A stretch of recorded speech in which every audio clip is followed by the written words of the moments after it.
The ability to label your own emotions and recognize emotions in others is associated with good emotional competence, which is then associated with better mental health outcomes in the long run. So that's why it's so important to teach those skills to children, because it can help protect against poor mental health outcomes longer term. As vozes do professor. أصوات المعلمون. 老師有話兒. Teachers' voices. Welcome to Teachers' Voices, a podcast made of the stories of teachers around the world talking in their own words. I'm your host, Nina Alonso, and today we are talking about mental health and well-being in school education.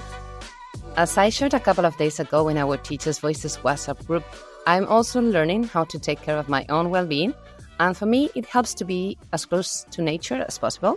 And today I'm talking to you from Gujranwala Bay in Mozambique, where I am helping develop a climate education project with a community and their primary school children. This place is so beautiful. I didn't bring my loyal co-host, my dog Indy, who usually records the podcast with me, but the beauty of the amazing fauna and flora here and this heartwarming community are really contributing to my well-being. And as always on Teachers' Voices, research on learning and development and educators' teaching practices go hand in hand. How can we promote young people's well-being and mental health in schools so that they can thrive? We will first hear from Sarah Griffiths, Senior Research Fellow at University College London and co-director of the Wellbeing and Language Lab in UCL's Department of Clinical, Educational and Health Psychology. Sarah's insights will guide my conversations with educators.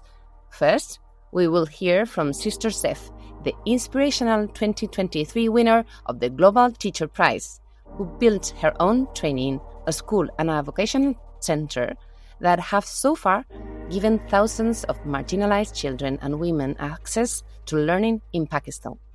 We will also hear from Birma Talnarico, a teacher working in primary school in Switzerland, who shares her strategies for fostering children's well-being. And finally, Joyce Bininger, Learning Director of the Learn Life Project Primary Years Hub in Spain, will share how reducing academic pressure can impact children's well-being.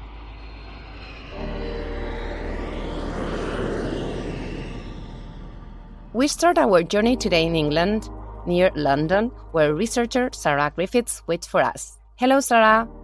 Hello. Thanks for being today with us. Where are you talking from? Thank you. I'm at home, but I live in Hertfordshire, just outside London. Sarah, why do children need to talk about emotions? It used to be the case that people thought that emotion understanding was innate. So we were born with the ability to understand emotions and recognize different emotions. But now we think that actually language, particularly words for emotions, are critical for understanding emotions. When children first start to speak, they tend to just refer to feeling good or feeling bad. But as they learn about different emotions through conversations, they start to be able to distinguish between different emotions. So, for example, a caregiver might describe the child's emotion as angry, and then they might describe other people's emotion as angry. And that allows the child to link their own internal feelings of anger with other people's external angry behaviours, facial expressions, and the situations that are associated with being angry. So through that label, through that angry label, they then build up an idea of what it really means to be angry. So words are really important for even understanding emotions in the first place. The second thing to talk about is how language helps us to regulate our emotions. Caregivers teach us how to do this through language. So if a child is maybe they're feeling upset because somebody laughed at them, the caregiver might come and talk to them and say, well, in a week's time, do you think that everybody will remember what you said? And that might help them to realise that actually no one's going to remember what they said. So those conversations can help you to change your reaction to an emotional situation. This is a process that we call reappraisal. And once you've learned how to do that, you no longer need to do it necessarily through conversations with other people, but instead you do it through self-talks, and you internalize that process of reappraising the situation to help you to regulate your emotions. So you're still using language, but it's self-talk rather than talk with other people.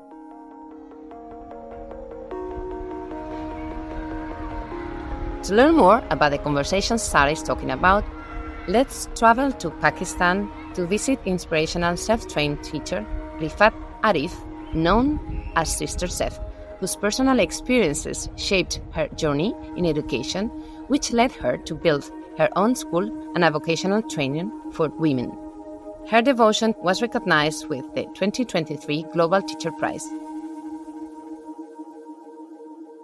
Hello, Sister Zeph. Thanks so much for finding time for us. Thank you very much for having me to be your guest today. I'm in Gujranwala, Punjab, Pakistan at the moment. I'm in my office at the moment, the vocational center. Congratulations for the well-deserved international recognition of the Global Teacher Prize. Please tell us about the school and vocational training that you developed from scratch.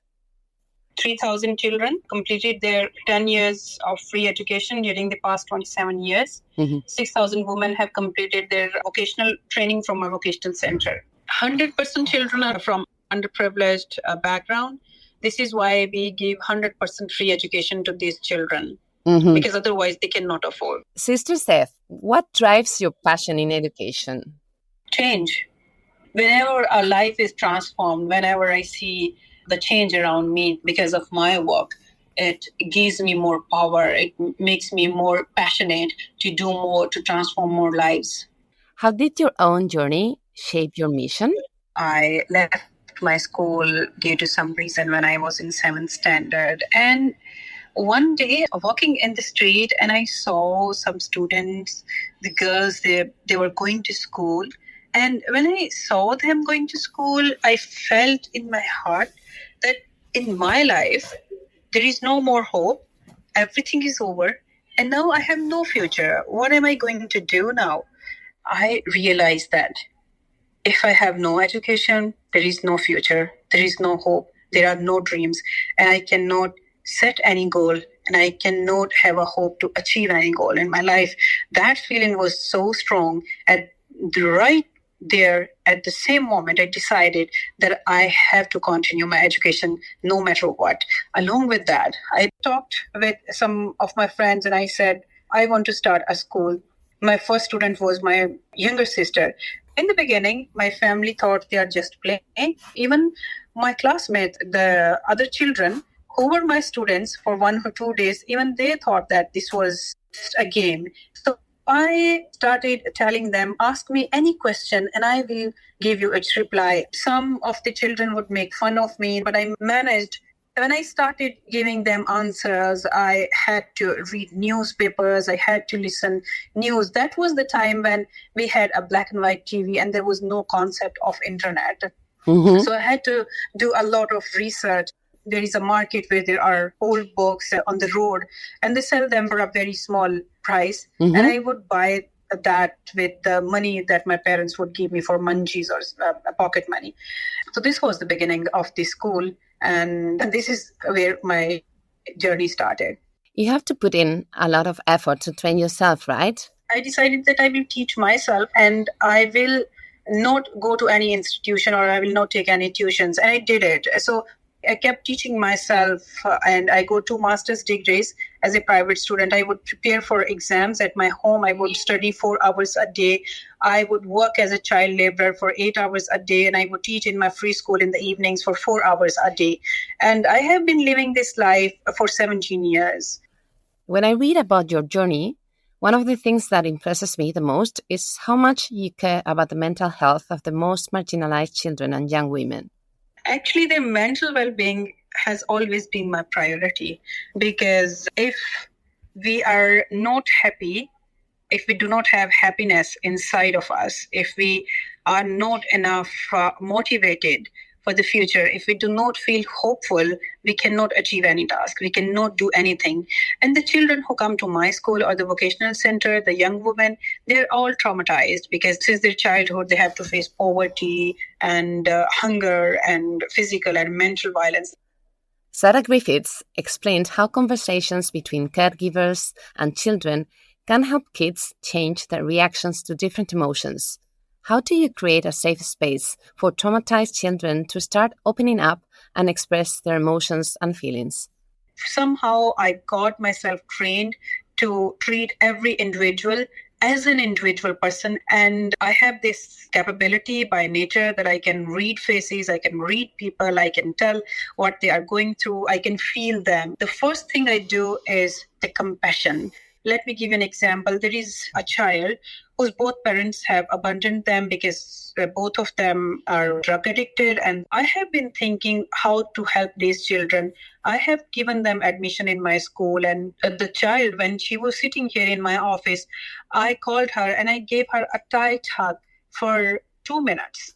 That was a long hug because I was feeling she has no mother, she has no father. So there is no one who has been hugging her with that much compassion. And then I looked into her eyes and I said, I'm your mama. And then I decided that they should not live anywhere else. They should live with me. And I decided that in the coming days, I will donate my own house to make it an orphanage, and I will go on rent. And nowadays I'm working on that because I want to give them security. I want to give them good diet. I want to give them compassion and love. And I want these children to feel that they are not alone and they are valued.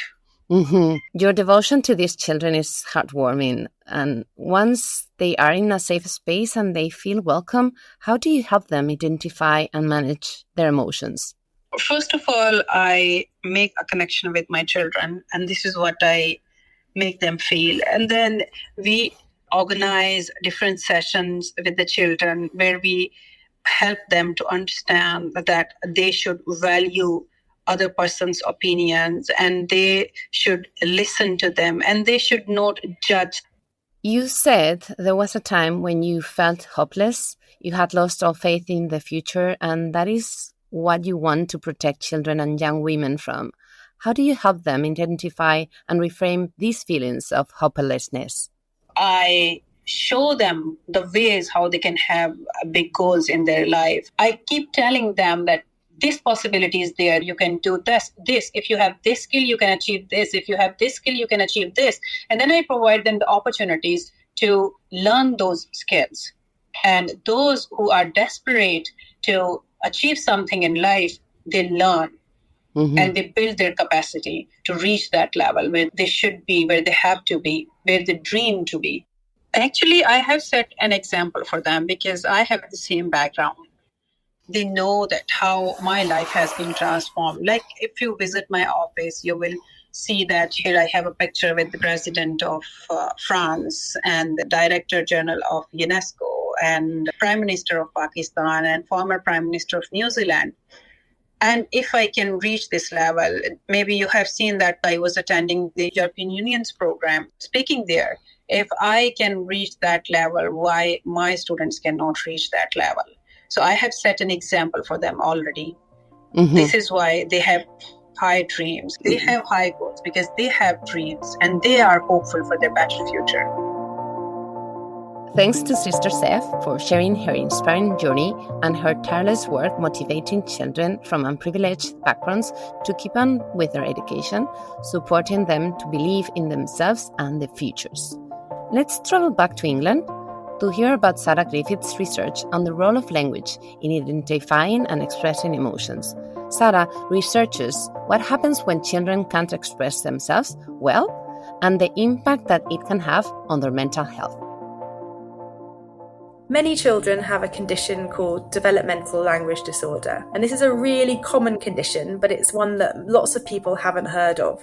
So I bet that lots of people who are listening to this podcast won't have heard of developmental language disorder. But recent research in the UK suggests that around 7.5% of children have developmental language disorder when they start school. So that's almost 2 children in every classroom. It's a type of neurodivergence that's characterised by difficulties with understanding and producing spoken language. And some of the research that I've done has been looking at how that affects your ability to recognise and regulate emotions. We looked at how language at the start of school was associated with the children's ability to recognise emotions from facial expressions and also use emotion regulation strategies, such as the one I just spoke about, where you change the way you think about something by taking a different perspective based on time, so thinking about it from a future perspective.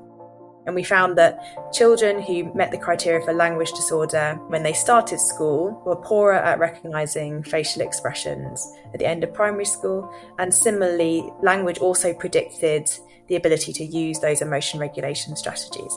And we think this is partly because language allows us to learn about emotions and to learn how to regulate our emotions using these types of strategies. Let's hear about how this can work in practice. Virna Talarico is in our Teachers' Voices community. She teaches primary school children in a public school in Zurich, Switzerland. I love what she shared with me via voice note when I asked about mental well-being in her practice. The mental well-being of my pupils is very important to me. As a teacher, it is important to me to understand the individual world of each child. This is not always easy because the children have very different family and personal situations. An Afghan refugee child has different needs to a Swiss child with an intact family. But at the end of the day, everyone has their needs and they are all important. The children only feel comfortable when their needs are met. If I notice that a child is not feeling well, I seek a one-to-one discussion. Swearing is not tolerated, bullying has no place in the classroom, and racism and discrimination in general are not tolerated either. This is the only way to form a class community that also creates a sense of identity. However, I don't force anyone to talk in a circle in class. I asked Virna if they talk about emotions in her classroom and how. We talk very openly about emotions. Everyone has the right to be angry or sad, and the other children have to respect that. I introduced the concept of peacemakers throughout the school with a working group. The children are trained to resolve low-threshold conflicts themselves, not because we teachers don't want to deal with their conflicts, but to strengthen their social skills. During the training, the main focus is on the different emotions and how to recognize them. It is very exciting to see how the children can sometimes resolve conflicts better if the adults do not interfere. This strengthens the children and makes them feel good. Another exercise that helps to recognize and verbalize emotion is the following. The children learn numerous adjectives that match the most important emotions. In this way, the children expand their vocabulary and can express themselves better. The spiral of violence is also an important concept that the children in the class know. If the children are younger, you can also work with pictures, with emojis, with colors or numbers. The older they are, the easier is it for them to verbalize what they are feeling. This is implemented on a daily basis through discussions, both individually and in class. For example, in the weekly class council, the children deposit their concerns, anonymously or not, in the class mailbox, and then we discuss them in plenary. It is important that the children feel they are taken seriously. Thanks to Virna for sharing her experiences and advice. I want to understand more about how schools can help children manage their mental health. Sarah, what can you tell us about this? Yeah, so this is a very broad question. So schools are doing a lot at the moment. I think there's a lot of thought going into what schools can do to help children manage their mental health. So I just want to focus specifically on what schools can do to help those children who have developmental language disorder. And I'm going to talk about two different things. The first is just about increasing awareness of developmental language disorder, because a lot of the children that we speak to who have a developmental language disorder diagnosis say that they feel that it's not well understood because there's not a huge amount of awareness around their condition. And so they feel that sometimes in classroom, if they have to ask a question because they haven't understood, it's assumed that it's because they haven't been listening rather than because they've got that problem with actually understanding what's being said. So I think an increased awareness of developmental language disorder and really thinking about how those children need extra time to understand and extra time to respond could really help with mental health of those children in schools.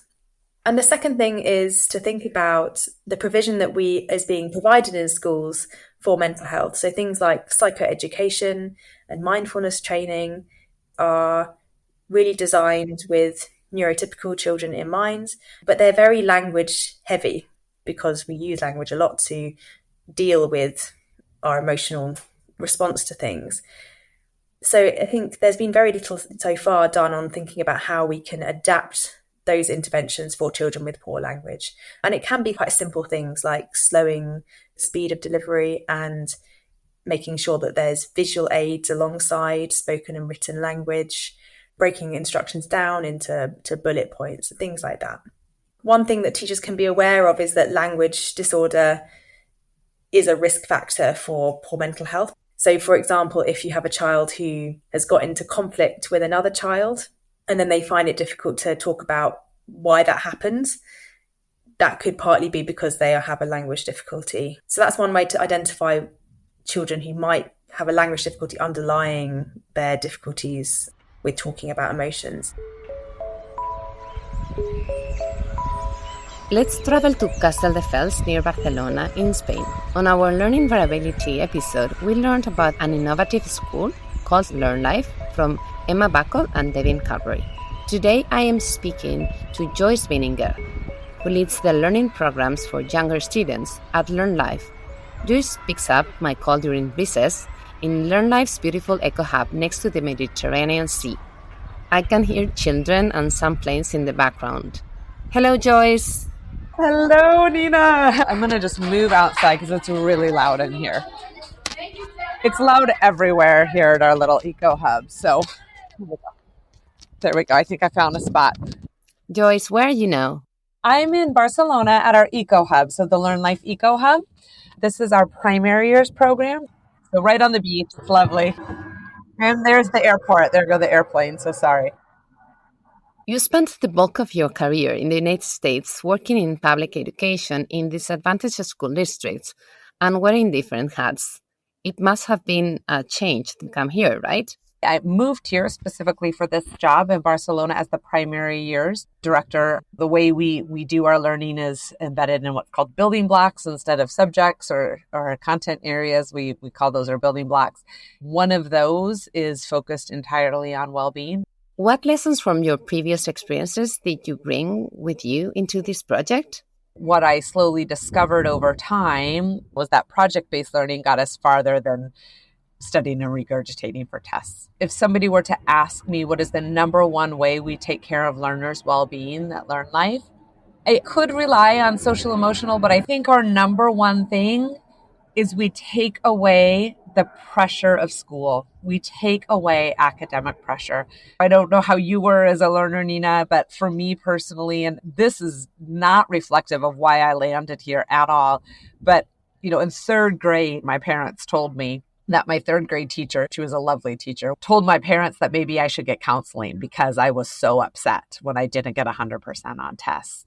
I remember in fourth grade, cheating to make sure that I got 100% on my math facts test, right? I use the term cheating loosely, but I was doing whatever I needed to do to make sure that I got 100% on my math facts test. And here, somehow we allow learners this opportunity to engage in these incredible multidisciplinary learning experiences, and they don't have pressure. And so we build this intrinsic motivation. Now, that does not mean it's all, rainbows and fairy tales all the time, all day, every day, and 100% of kids fully engaged in their learning. Certainly the basis of our well-being and our social emotional learning, it's not simply intrinsic motivation and a lack of assessments. But I do think a parent of one of our learners that came this year with autism sent me an email yesterday. What she was saying was it has just been incredible to watch her son's trauma around school unravel over the course of the year. That doesn't mean September and October were beautiful. That doesn't mean every day remains perfect. But the trauma around school has diminished to the point where he says out loud to me now, but I want to stretch my learning. I need to try a higher problem because I need to stretch our learning because one of our community standards is stretching your learning. And so just watching that pressure dissolve around kids who have felt it for so long is pretty incredible in terms of how we take care of their well-being. Joyce, how do you support learners' well-being at Learn Life? We start every day in our building block called Real Talk. It's where we embed all of our social emotional learning. So for instance, our learning support specialist, Elena, spent the month of March teaching our pioneers, so our 10 to 12-year-olds, about different learning needs, right? She's got her PhD and a lot of her expertise is kind of in regulating the nervous system. And she's brought a wealth of knowledge around looking at these visible signs in learners and recognizing things that need to be regulated before we can even begin to touch on academics, right? They kind of did a deep dive into different learning needs, talking about their own learning needs, talking about how they feel in our community and how it best supports them. And then those pioneers have been teaching our discoverers, who are 8 to 10-year-olds, about learning needs in this round of building blocks. A piece of that is we're rooted in relationships. And so all the learners have a mentor at the Eco Hub. So that mentoring relationship is pretty critical in everything we do here at Learn Life. And how do you foster healthy relationships between learners? So we use a couple different things. Our number one is just a peer conflict strategy that we use. We use Dr. Ross Green's Plan B. So we're big fans of Plan B, and we'll do Plan B just with individual learners. Plan B is a way of finding solutions collaboratively with involvement from adults and the children. I will share some useful links in the show notes. We try very hard not to be a top-down institution. And sometimes we'll do that for larger things. Like, the beginning of the year, I saw a number of our boys that we had last year really misbehaving on one of the building blocks. And I said, what is going on? What can we do about this? And we go through a Plan B. I compromise on things. I'm like, fine, you want multi-aid? Here's the things I can work with on the schedule. Here's our part. What's your part? And we really collaborate to problem solve on that together. From the moment we set our community standards at our very first community meeting on Fridays, and at that very first one, we begin establishing our community standards for the year. So they change every year based on the learners and the focus of the group. And so those community standards then are really what everything else is based on. Like, okay, these are the expectations, you set them. How are we going to make it right if you break it? Like, okay, does this go against one of our community standards? Yes. How are you going to make that right? How are we going to fix this situation? So that's really our approach. Everything is a co-collaboration. Teachers often say that the well-being of students has a direct impact on their own well-being. The well-being of teachers impacts children's well-being as well, doesn't it? Yeah, so absolutely. There's a well-being aspect of it for staff as well. Part of it is just not having the stress of punitive consequences, of assessments, of things that just zap the joy from the job, right? And so it really is, there is a lot of joy. With that said, I don't ever want to sugarcoat it and make it sound like there's never challenges. There's always challenges. But at the end of the day, I feel like I finally found a spot where learners get engaged in learning and passion projects. And we call them Imagine projects at the Eco Hub versus passion projects at Urban Hub. Like, dig deeply into things that they care about and not be tied to textbooks and state standards and state testing and, again, punitive systems. Like, it's glorious. And somehow they kind of manage to get along, right? There's not fights. There's disagreements. One thing we get often asked at open houses is, if there's no assessments, how do our kids learn about pressure? And I think that's always really important as well. We never eliminate pressure, right? We eliminate the negativity or the internalization that comes with assessments and not doing as well maybe as you wanted. But our kids do Imagine presentations where they describe what they've created and what they've built. They have to take feedback and iterate it. They have to work in collaborative groups for those presentations. So we don't ever want to give a false impression that we eliminate pressure. We think there's value and there'll be deadlines for set projects. What we don't want is them to internalize some negative aspect of them as a lifelong learner because of external pressures. I have learned from talking to teachers over the years that the pressure of reporting and meeting all administrative and curricular expectations takes a toll. It makes it difficult for teachers to develop innovative practices that would help develop more holistic learning. How is it for teachers in the Eco Hub? We feel the pressure of time around particularly literacy. We're trying to do 2 languages, Spanish and English. And so we do feel that to get the building blocks in that make us special, so those are Imagine, Connect, Explore, the things that set us apart, to get all of those in and give kids really a depth of learning around multidisciplinary approaches to content, and then still get in what we need to get in for 2 languages of literacy and math. That's the pressure we feel. What we don't have to experience is intense reporting. So for us, it's just our own ethical approach but we want to see this type of growth. What we never want to do is close off pathways. We want to make sure kids from Eco Hub can go to any secondary they want to go to, and from Urban Hub go to any post-graduation pathways that they want to go to. So to be able to do that and still allow the time for creativity and innovation and the things that set us apart, it's a challenge, especially when our learning team designs every learning experience. We have very little scripted curriculum. And so time's always an issue. I like Joyce's idea of the teacher as someone who leaves pathways open for children's learning and development. Let's wrap up this episode with a tip from researcher Sarah Griffiths. A lot of the things that we do to support mental health involve talking about hypothetical scenarios with different emotions and mental states. And those kind of complex social situations can be quite linguistically complicated. So they can involve lots of different vocabulary and also complex grammar. So I think trying to break that down as much as possible, using visual aids alongside the spoken language, can really be helpful in terms of ensuring that children with poor language can actually engage in those conversations that are helpful for supporting mental health. Today, we learned from Sister Zeph about compassion and creating safe spaces for children to identify and express their emotions, especially for young people who live in adverse conditions and have experienced trauma. Sister Zeph also emphasized the importance of instilling hope for the future by providing opportunities and role models. We also heard about Birna's strategies for primary school classrooms. Joyce's stories made me reflect on alternatives to assessment that contribute to student anxiety. And as a child, I didn't really like going to school because I felt the anxiety that too much school pressure can trigger. So I liked that we learned that some creative approaches to assessment, drawing on the learner's intrinsic motivation, can help to reduce that academic pressure and ultimately to contribute to learners' well-being.